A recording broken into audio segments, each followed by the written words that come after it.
Good afternoon， 大家下午好。好。Let me wish all of you season's greeting, all the best for 2009. Today will be the last meeting in Hong Lim Park for the credit link loan investors, but it does not mean that the struggle ends here, because there will be other meetings but will not be held in Hong Lim Park.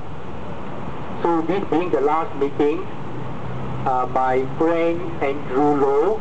Andrew, where are you? Please give Andrew a welcome. Together with Boris, and where's Boris, our video man? Where's Boris? This is Boris. Video. They suggested we must have a memento. So Andrew prepared this calendar card for the whole of 2009. So you please keep this as a memory of the last 3-4 months. Those don't have, please come forward and collect from Boris. No, not Boris. Somebody else can come and distribute. Over there, the gentleman, please collect.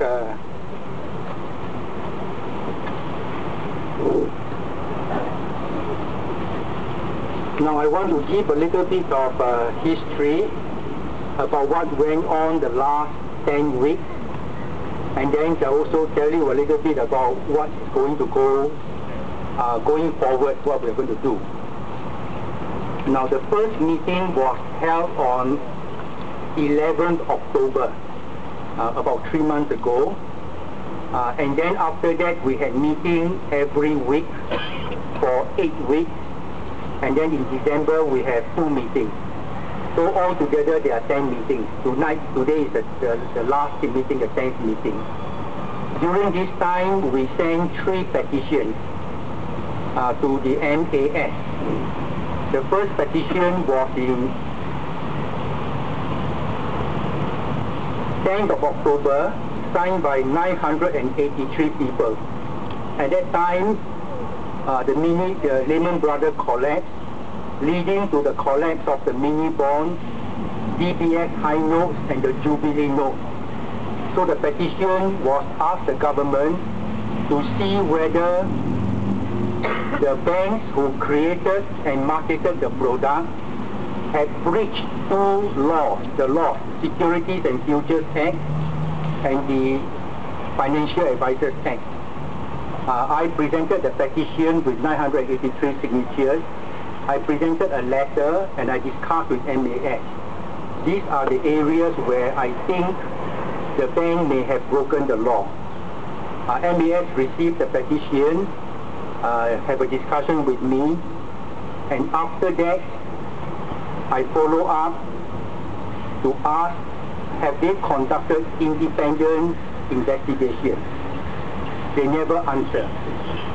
They only say whatever we do, we will announce through the media release.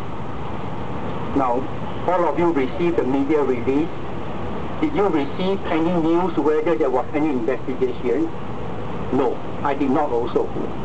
Now, a law in the country, when the laws are broken, we have the government, we have the police, we have the Attorney General. It is their duty to investigate whether laws were broken. So far we have not heard any news. I myself tried to call MAS and say, can we have a discussion? They say no, we cannot discuss with individual investors. We must give press release. The second petition was submitted 17th October, signed by 277 people. That petition asked MAS to investigate how the relationship managers were trained. Because if the relationship manager were not properly trained, when they sell to you, they sell you the wrong thing. Did the relationship manager know what they were selling? Again, the petition says, can you investigate how they were trained? I wanted to submit the petition in person to Chairman Goh Chok Tong, to the senior, then he's traveling. So I said, can you give me a senior person to talk to? He gave me a junior person. So I said, in that case, I might as well just send in by email. They acknowledged the email. Of course, I wanted to meet with them. Again, the answer is no. We cannot meet with individual investors. We will give the news through the media release. Did they investigate how the relationship managers were sold, were trained? We don't know. No news. If you got any news, you tell me. I also read the same media release. Of course, there are other news. But whether the investigators, they found properly trained or not properly trained, we don't know. That's the second petition. The third petition was sent, actually it's a fourth petition. The third petition was sent to somebody else. The fourth petition to MAS was dated 31st October, signed by 173 people. At that time, already the government said, MAS said, the banks are asked to compensate the vulnerable investors.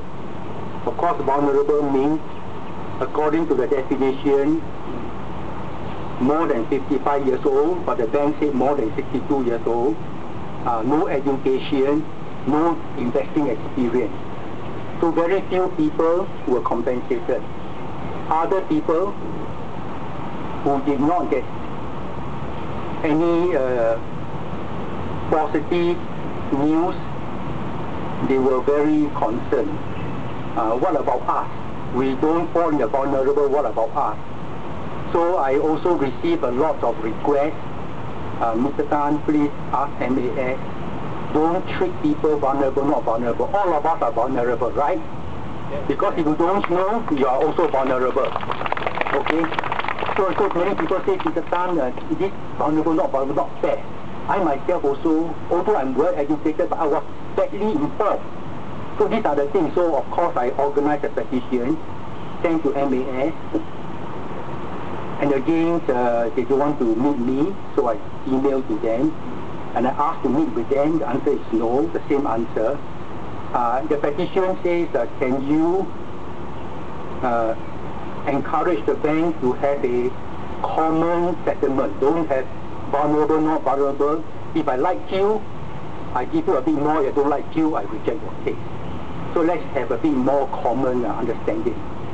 Okay, so I think that petition also got no news. Okay, so I think by now, many of us are very disappointed. How can, after so many months, this kind of outcome?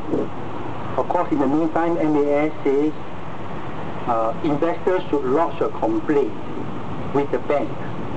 And if the bank must give you an answer within 4 weeks. And if the answer is no, then you lodge a complaint with FIDRAN, Dispute Center. Of course, this is what MAS says, but when the investor goes to the bank staff also say something different. So of course the investors are confused. When they're confused, they come to me, Mr. Tan, what do I do? So I get every day 10, 20 emails coming to me, all this confusion. So of course I tell MAS, please have something, a more common approach.